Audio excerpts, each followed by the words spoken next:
السلام علیکم۔ آج ہم بات کرنے والے ہیں فتنہ کی 72 نشانیوں کے بارے میں۔ حضرت حذیفہ رضی اللہ تعالی عنہ سے روایت ہے کہ حضور اکرم صلی اللہ علیہ وسلم نے ارشاد فرمایا کہ قیامت کے قریب 72 باتیں پیش آئیں گی۔ نمبر 1، لوگ نمازیں غارت کرنے لگیں گے، یعنی نمازوں کا اہتمام رخصت ہو جائے گا۔ یہ بات اگر اس زمانے میں کہی جائے تو کوئی زیادہ تعجب کی بات نہیں سمجھی جائے گی، اس لیے کہ آج مسلمانوں کی اکثریت ایسی ہے کہ جو نماز کی پابندی نہیں کرتے، لیکن حضور اقدس صلی اللہ علیہ وسلم نے یہ بات اس وقت ارشاد فرمائی تھی جب نماز کو کفر اور ایمان کے درمیان حد فاصل قرار دیا گیا تھا۔ اس زمانے میں مومن کتنا ہی برے سے برا ہو، فاسق ہو، فاجر ہو، بدکار ہو، لیکن نماز نہیں چھوڑتا تھا۔ اس زمانے میں آپ صلی اللہ علیہ وسلم نے ارشاد فرمایا کہ لوگ نمازیں غارت کرنے لگیں گے۔ نمبر 2، امانت ضائع کرنے لگیں گے، یعنی جو امانت ان کے پاس رکھی جائے گی اس میں خیانت کرنے لگیں گے، سود کھانے لگیں گے، جھوٹ کو حلال سمجھنے لگیں گے، یعنی جھوٹ ایک فن اور ہنر بن جائے گا۔ معمولی باتوں پر خون ریزی کرنے لگیں گے، ذرا سی بات پر دوسرے کی جان لے لی جائے گی، اونچی بلڈنگیں بنائی جائیں گی، دین بیچ کر دنیا جمع کریں گے، قطع رحمی یعنی رشتہ داروں سے بدسلوکی ہوگی، انصاف نایاب ہو جائے گا، جھوٹ سچ بن جائے گا، لباس ریشم کا پہنا جائے گا، ظلم عام ہو جائے گا، طلاقوں کی کثرت ہو جائے گی، ناگہانی موت عام ہو جائے گی، یعنی ایسی موت عام ہو جائے گی جس کا پہلے سے پتہ نہیں ہوگا، بلکہ اچانک پتہ چلے گا کہ فلاں شخص ابھی زندہ ٹھیک ٹھاک تھا اور اب مر گیا۔ خیانت کرنے والے کو امین سمجھا جائے گا، امانت دار کو خائن سمجھا جائے گا، یعنی امانت دار پر تہمت لگائی جائے گی کہ یہ خیانت کرنے والا ہے۔ جھوٹے کو سچا سمجھا جائے گا، سچے کو جھوٹا کہا جائے گا، تہمت درازی عام ہو جائے گی، یعنی لوگ ایک دوسرے پر جھوٹی تہمتیں لگائیں گے۔ بارش کے باوجود گرمی ہوگی، لوگ اولاد کی خواہش کرنے کی بجائے اولاد سے کراہت کریں گے، یعنی جس طرح لوگ اولاد ہونے کی دعائیں کرتے ہیں اس کی بجائے لوگ یہ دعائیں کریں گے کہ اولاد نہ ہو۔ چنانچہ آج دیکھ لیں کہ خاندانی منصوبہ بندی ہو رہی ہے اور یہ نعرہ لگا رہے ہیں کہ بچے دو ہی اچھے۔ کمینوں کے ٹھاٹھ ہوں گے، یعنی کمینے لوگ بڑے ٹھاٹھ سے عیش و عشرت کے ساتھ زندگی گزاریں گے۔ شریفوں کا ناک میں دم آ جائے گا، یعنی شریف لوگ شرافت کو لے کر بیٹھیں گے تو دنیا سے کٹ جائیں گے۔ امیر اور وزیر جھوٹ کے عادی بن جائیں گے، یعنی سربراہ حکومت اور اس کے اعوان و انصار اور وزراء جھوٹ کے عادی بن جائیں گے اور صبح شام جھوٹ بولیں گے۔ امین خیانت کرنے لگیں گے، سردار ظلم پیشہ ہوں گے، عالم اور قاری بدکار ہوں گے، یعنی عالم بھی ہیں، قرآن کریم کی تلاوت بھی کر رہے ہیں مگر بدکار ہیں، والعیاذ باللہ۔ لوگ جانوروں کی کھالوں کا لباس پہنیں گے مگر ان کے دل مردار سے زیادہ بدبودار ہوں گے، یعنی لوگ جانوروں کی کھالوں سے بنے ہوئے اعلیٰ درجے کے لباس پہنیں گے لیکن ان کے دل مردار سے زیادہ بدبودار ہوں گے اور ایلوے سے زیادہ کڑوے ہوں گے۔ سونا عام ہو جائے گا، چاندی کی مانگ ہوگی، گناہ زیادہ ہو جائیں گے، امن کم ہو جائے گا، قرآن کریم کے نسخوں کو آراستہ کیا جائے گا اور اس پر نقش و نگار بنایا جائے گا، مسجدوں میں نقش و نگار کیے جائیں گے، اونچے مینار بنیں گے لیکن دل ویران ہوں گے، شرابیں پی جائیں گی، شرعی سزاؤں کو معطل کر دیا جائے گا، لونڈی اپنے آقا کو جنے گی، یعنی بیٹی ماں پر حکمرانی کرے گی اور اس کے ساتھ ایسا سلوک کرے گی جیسے آقا اپنی کنیز کے ساتھ سلوک کرتا ہے۔ جو لوگ ننگے پاؤں، ننگے بدن، غیر مہذب ہوں گے وہ بادشاہ بن جائیں گے۔ کمینے اور نیچ ذات کے لوگ جو نسبی اور اخلاق کے اعتبار سے کمینے اور نیچے درجے کے سمجھے جاتے ہیں وہ سربراہ بن کر حکومت کریں گے۔ تجارت میں عورت مرد کے ساتھ شرکت کرے گی، جیسے آج کل ہو رہا ہے کہ عورتیں زندگی کے ہر کام میں مردوں کے شانہ بشانہ چلنے کی کوشش کر رہی ہیں۔ مرد عورتوں کی نکالی کریں گے، عورتیں مردوں کی نکالی کریں گی، یعنی مرد عورتوں جیسا حلیہ بنائیں گے اور عورتیں مردوں جیسا حلیہ بنائیں گی۔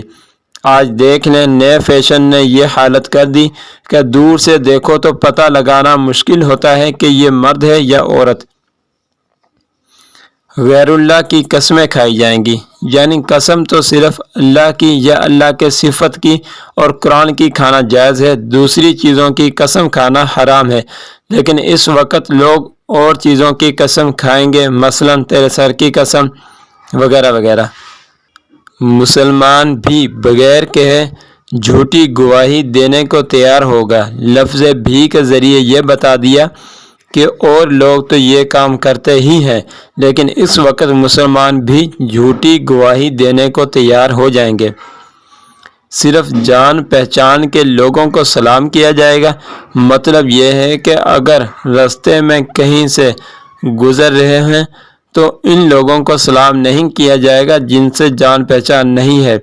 اگر جان پہچان ہے تو سلام کر لیں گے، حالانکہ حضور اقدس صلی اللہ علیہ وسلم کا فرمان ہے وَتَقْرَأُ السَّلَامَ عَلَى مَنْ عَرَفْتَ وَمَنْ لَمْ تَعْرَفْ، جس کو تم جانتے ہو اس کو بھی سلام کرو اور جس کو تم نہیں جانتے اس کو بھی سلام کرو۔ خاص طور پر اس وقت جب کہ راستے میں اکا دکا آدمی گزر رہے ہوں تو اس وقت سب آنے جانے والے کو سلام کرنا چاہیے، لیکن اگر آنے جانے والوں کی تعداد بہت زیادہ ہو اور سلام کی وجہ سے اپنے کام میں خلل آنے کا اندیشہ ہو تو پھر سلام نہ کرے۔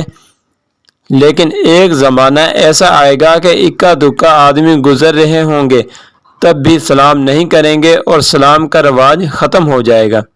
غیر دین کے لیے شرعی علم پڑھا جائے گا، یعنی شرعی علم دین کے لیے نہیں بلکہ دنیا کے لیے پڑھا جائے گا، الیاذ باللہ، اور مقصد یہ ہوگا کہ اس کے ذریعے ہمیں ڈگری مل جائے، ملازمت مل جائے، پیسہ مل جائے، عزت اور شہرت مل جائے، اور ان مقاصد کے لیے دین کا علم پڑھا جائے گا۔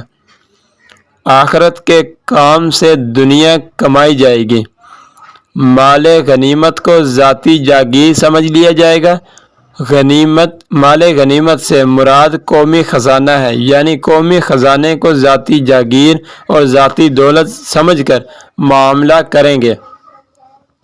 امانت کو لوٹ کا مال سمجھا جائے گا، یعنی اگر کسی نے امانت رکھوا دی تو سمجھیں گے کہ یہ لوٹ کا مال حاصل ہو گیا۔ زکوٰۃ کو جرمانہ سمجھا جائے گا۔ سب سے رذیل گھٹیا آدمی قوم کا لیڈر اور قائد بن جائے گا، یعنی قوم میں جو شخص سب سے زیادہ رذیل، ذلیل اور بدخصلت اور گھٹیا انسان ہوگا اس کو قوم کے لوگ اپنا قائد، اپنا ہیرو، اپنا سربراہ بنا لیں گے۔ آدمی اپنے باپ کی نافرمانی کرے گا، آدمی اپنی ماں سے بدسلوکی کرے گا، دوست کو نقصان پہنچانے سے گریز نہیں کرے گا، بیوی کی اطاعت کرے گا، بدکاروں کی آوازیں مسجدوں میں بلند ہوں گی، گانے والی عورتوں کی تعظیم تکریم کی جائے گی، یعنی جو عورتیں گانے بجانے کا پیشہ کرنے والی ہیں ان کی تعظیم اور تکریم کی جائے گی اور ان کو بلند مرتبہ دیا جائے گا۔ گانے بجانے کے اور موسیقی کے آلات کو سنبھال کر رکھا جائے گا۔ سر راہ شرابیں پی جائیں گی، سر عام شرابیں پی جائیں گی۔ ظلم کو فخر سمجھا جائے گا، انصاف بکنے لگے گا، یعنی عدالتوں میں انصاف فروخت ہوگا، لوگ پیسے دے کر اس کو خریدیں گے، پولیس والوں کی کثرت ہو جائے گی، قرآن کریم کو نغمہ سرائی کا ذریعہ بنا لیا جائے گا، یعنی موسیقی کے بدلے میں قرآن کی تلاوت کی جائے گی تاکہ اس کے ذریعے ترنم کا مزہ حاصل ہو، اور قرآن کی دعوت اور اس کو سمجھنے یا اس کے ذریعے اجر و ثواب حاصل کرنے کے لیے تلاوت نہیں کی جائے گی۔ درندوں کی کھال استعمال کی جائے گی۔ امت کے آخری لوگ اپنے سے پہلے لوگوں پر لعن طعن کریں گے، یعنی ان پر تنقید کریں گے اور ان پر اعتماد نہیں کریں گے، اور تنقید کرتے ہوئے یہ کہیں گے کہ انہوں نے یہ بات غلط کہی اور یہ غلط طریقہ اختیار کیا۔ چنانچہ آج بہت بڑی مخلوق صحابہ اکرام رضوان اللہ تعالی علیہم اجمعین کی شان میں گستاخیاں کر رہی ہے۔ بہت سے لوگ ان ائمہ دین کی شان میں گستاخیاں کر رہے ہیں جن کے ذریعے یہ دین ہم تک پہنچا، اور ان کو بیوقوف بتا رہے ہیں، اور وہ لوگ قرآن و حدیث کو نہیں سمجھے، دین کو نہیں سمجھے۔ آج ہم نے دین کو صحیح سمجھا، نعوذ باللہ۔ یا تو تم پر سرخ آندھی اللہ کی طرف سے آ جائے، یا زلزلے آ جائیں، یا لوگوں کی صورتیں بدل جائیں، یا آسمان سے پتھر برسیں، یا اللہ کی طرف سے کوئی اور عذاب آ جائے، الیاذ باللہ۔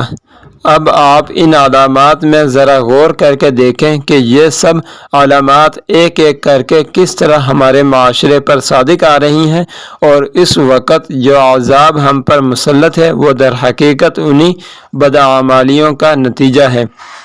اجازت چاہتا ہوں، ملتے ہیں اگلی ویڈیو میں، تب تک کے لیے اللہ حافظ۔